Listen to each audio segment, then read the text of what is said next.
All right, begin.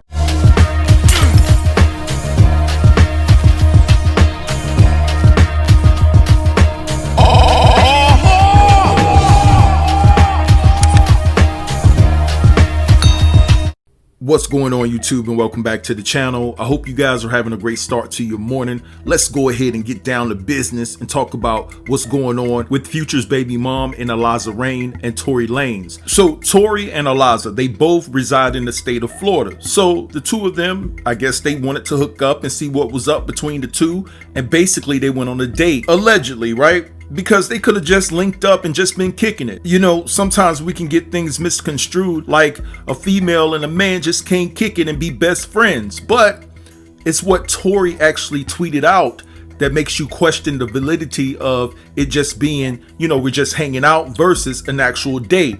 So they both posted pictures of them boarding a private plane. Well, dang, I didn't know that Tory had it like that. That little Keebler elf got some paper, huh? To have his own private plane. Well, I don't think it's his own, but hey, to fly private in the first place. But you can see the both of them posted the same picture of the same plane that they both boarded, right? Now, in my opinion, I think the both of them were being messy. Maybe Eliza was trying to make Future upset in regards to being with Tory, but I don't think Future cares. And maybe Tory wanted to post that picture of him getting on a plane with Eliza to actually make Megan Thee Stallion feel some type of way, because you know they got their thing going on, you know, that's set to be settled in court or whatever. But listen, anyway, at the end of the day, it was messy in my opinion. Now moving along, so Tory decided to post this on Twitter on December the 9th, and this is what he had to say. All that for the gram, but couldn't take no expletive. Now you guys can read between the lines and see what Tory was really saying there. So at first, I thought that he could have been talking about Megan Thee Stallion because she's always, you know, somewhere twerking. And coupled with the fact that Megan just released this video, or uploaded the video rather, to Instagram, this video right here of her twerking on December the 8th. And that was the same night that he went on a date with Eliza, right? So if I'm not mistaken, so it's almost unclear who Tory could be talking about here, because he went on a date on December the 8th with Eliza, right? They could have hooked up and did their thing, but you know, you have Megan, his ex, his old flame, basically twerking on December the 8th. It's almost like Tory could be using the fact that he went on a date with Eliza, right, to actually take a dig at Megan. Now, I'm not saying that Eliza was totally aware of the plan or any of that, but it just sounds very odd that both of them would take pictures of them boarding a plane, the same plane, and going out on a date. They were definitely being messy. So I'm not saying that Eliza was briefed on the situation, but what I am saying is that Tory can hide behind the fact that he went on a date with Eliza to say that he wasn't even talking about Megan, that he was talking about Eliza. But listen, the Blast is reporting that what he said in regards to somebody not being able to take expletive was directed at Eliza. So that's what they're saying. But listen, I do want to state this because, you know, I'm not going to cover the whole thing because I know you guys know about the situation that's going down between Tory and Megan, and Tory allegedly, you know, Megan got popped in the foot by Tory and things like that. But he seems very confident and he has a whole lot of courage that he's going to beat these charges. You know, this is a very interesting case. You know, Tory, he's gone on to live his life like he's not worried about anything. So it's very interesting to see how this case is going to turn out. Drop down in the comments and let a brother know how you feel about that particular situation. Is Megan telling the truth, or do you believe Megan is lying? Or is Tory telling the truth? Whose side are you on in regards to this case that's stacked up against Tory, right? Just let a brother know in the comments. Now we're going to move right along.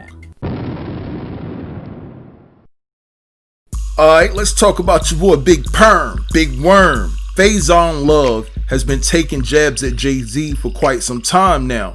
So he did an interview with that snitch Vlad, right? And he's blaming Jay-Z for the things that have been taking place in the streets, especially here recently with these young rappers, right? Just losing their lives over nonsense.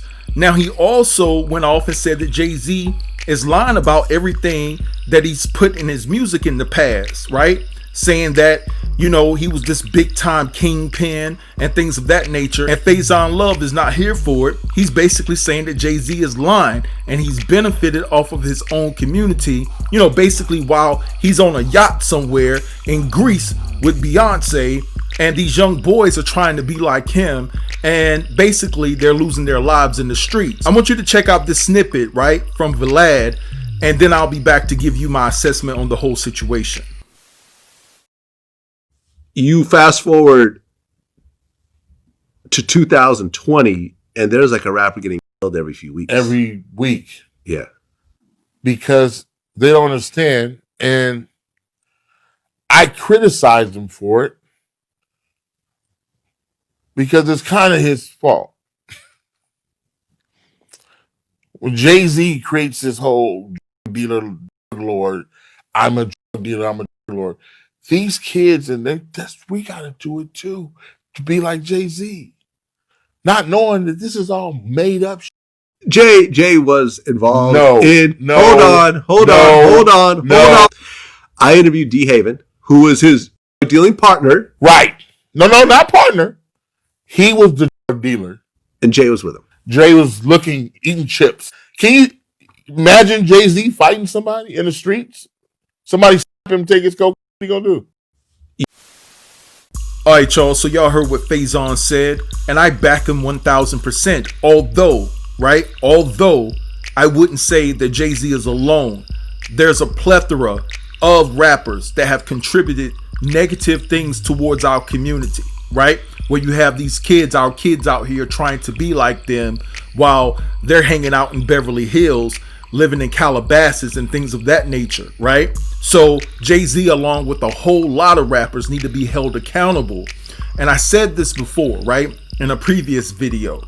See, when you look at the dynamics of what we go through, my people with the same hue as me, what we go through, you can't challenge the powers that be, right? The people that hold the keys. And we very well know who I'm talking about.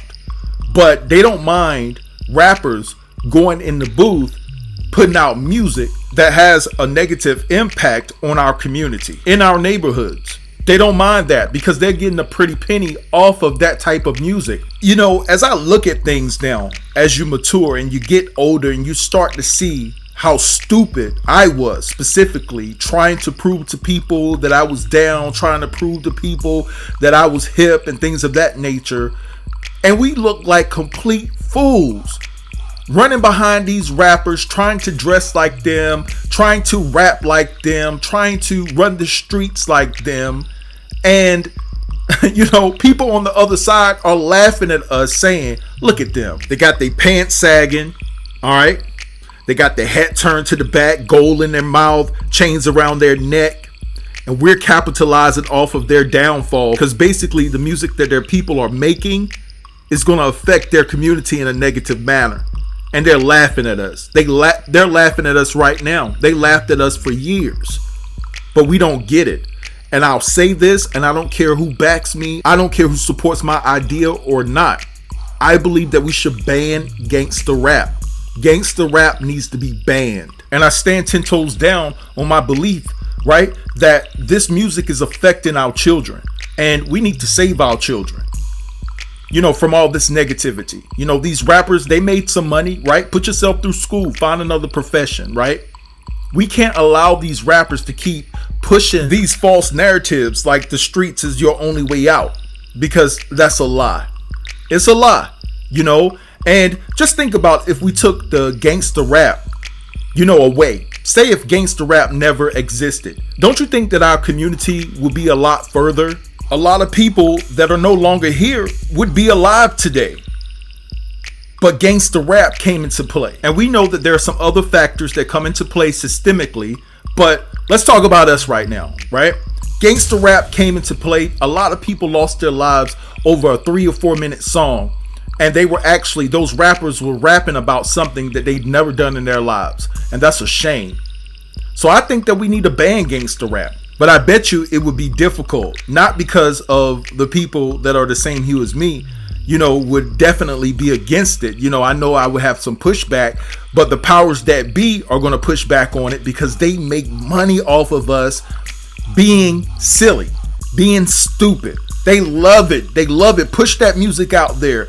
Go ahead and corrupt your brothers and sisters and things like that while we get a check from you all and hand you all pennies in some cases. Let's keep it real. Those artists don't make that much money off of their albums. They get money off of shows and promos and things like that. So, you know, we have to come to the realization that gangster rap and negative music has affected our community for so long. When are we going to take a stand and say, you know what, enough is enough? We have to do something about this. This type of music will not be allowed anymore. We are against it. We stand together and we need to drive it out, y'all. Just keeping it all the way 100. But anyway, I'm going to let this go and let y'all have at it in the comments. All right, let me know what you think about the Tory and the Eliza Reign situation. Also, give me your thoughts on Faizon calling out Jay-Z. All right, don't forget to like, comment, share, and subscribe. And I'll get with you in the next video. Thanks for watching. Peace.